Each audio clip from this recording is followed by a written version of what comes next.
So in his frustration, he ripped off the paper, tossed it in the wastebasket, and later, Edward happened to find the paper and realized what it was. So he challenged Carter to fulfill the items on his list. Carter said, well, I'm going to be dead in a few days. What's the use? He said, well, you're going to be dead anyways. You might as well get some of the things off your list. So Edward decided to make a list as well, and he even offered to pay the bills for the excursion. So they set off on this amazing excursion to fulfill the list, or all the items on their list. How many of you have a bucket list? A couple, not very many. Well, I never actually had a bucket list, or at least that wasn't what I titled it, but I've always been a list maker. And one of the items on my list was to go on a cruise. But it was on my list for a very, very, very, very, very long time. I had a few bumps on the roads to accomplish that. One of them was my husband gets seasick.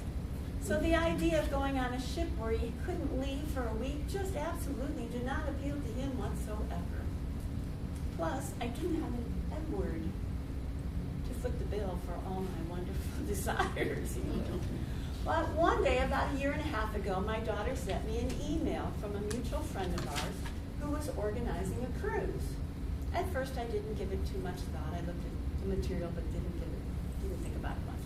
Then she called me up and said, Mom, we should go on this cruise together. So then I began to explore the cruise just a little bit more. And we talked about it for a while. And both my daughter and I had gone through some pretty rough experiences in the previous couple years. And she had moved to Florida, so we don't really get much one-on-one time. So I started to get rather serious about this idea. So I presented the grand scheme to my husband to see what his impression would be about this. And after a little discussion, he decided that might be a fun thing for us, for the girls to do. So we signed up for the cruise, and we began to make our plans. And I knew it was going to be a Western Caribbean cruise, but to be honest with you, I didn't even care where we went. I was going to go on a cruise. Well, we were going to start at Fort Lauderdale, which was where my daughter is close to where my daughter lives, and then we were going to go to Mexico, Cozumel, Mexico, and the water there is the most beautiful blue you've ever seen in the ocean. Then we went to the Grand Caymans, Jamaica, and then eventually to Lauderdale, Jamaica, or Haiti, excuse me. So how many of you in this room like to be treated like the king or queen? I don't need to have that all the time, but it's kind of nice to be treated specially every once in a while. But if you do like that kind of an experience, you might want to consider going on a cruise. Every morning they make your bed. Every morning they pull it down and put a chocolate on your pillow. There's activities going on the ship all day long. There's singing and dancing and swimming, shopping, you name it, you can have all kinds of experiences on the ship. And every evening, there's fine dining experience, including having them pull out your chair, fluff up your napkin, place it in your lap. They bring you your menu, which you can choose absolutely anything on the menu. If you happen not to like your entree, ask for another. You're not sure which dessert to choose? Pick two. And beyond that, every stop or every port that you go to, you have the opportunity to choose excursions as well. Now the excursions at the different stops do require a little bit more investment in your money, but you can custom make your experience any way you want. And my daughter loves to go horseback riding, so she chose an excursion. Oops, sorry, that was a fine dining. She loves to go horseback riding, so she chose an excursion where she could actually go on a trail for part of it and then actually go horseback riding in the ocean. Now, where do you get to go horseback riding in the ocean? Not many places, right? Now, I'm not that much into horseback riding, so I chose not to go on that particular excursion. But I did notice one thing in all the different ports is, in my impression, a lot of the ports were what I would call pretend villages. And what I mean by that is they were very modernized. They had lots of shop and jewelry stores.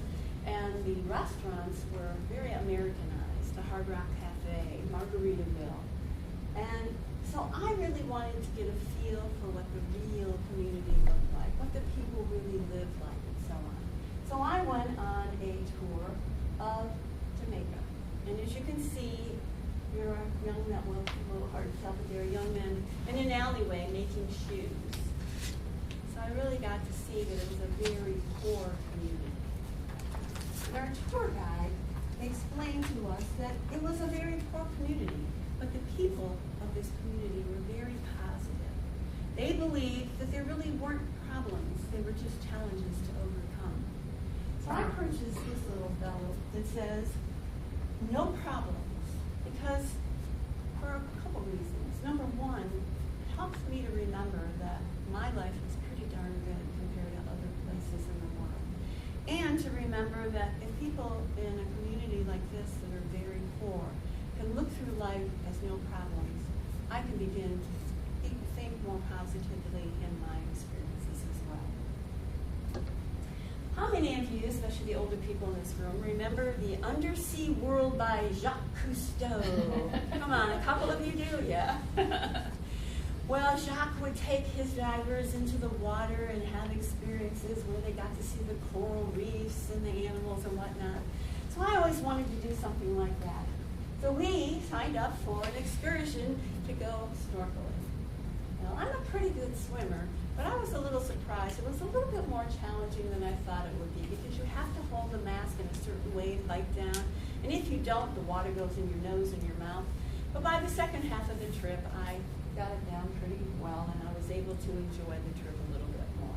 But we got to see fish and turtles and wreckages under the water, so it was very exciting. But wait, there's more on my list. I've always wanted to swim with the dolphins. A couple of my friends were swimming with the dolphins, and it just sounded like the most fabulous thing. And dolphins are such a unique animal. So one of the items that we decided to do was to go on an excursion to swim with the dolphins. But I didn't want to just get in the water and pat them nicely. I wanted a real up-close personal experience. So we chose one where we got to be kissed by the dolphins. We got to hold the dolphins. We got to play with the dolphins and pet the dolphins. And at one point in time, we put our arms out like this. And the dolphin swam underneath, and we grabbed his dorsal fin, and he took us for a ride. But the highlight was we got to swim out individually on the small little paddle in the middle of the water and just paddle for a while. And then the dolphin came from underneath and put his snout right on the arch of my foot and then pushed me across the water. It was exhilarating and lots of fun. So fellow Toastmasters and welcome guests, maybe going on a cruise or swimming with the dolphins isn't your cup of tea. But what is important to you? What are the things you want to do, the places you want to go, the experiences you want to have? Make your life on purpose. Recently, I heard a quote, which I thought was pretty amazing. It was from Gerald Way. He said, "One day your life is going to flash before you. Make sure it's worth watching."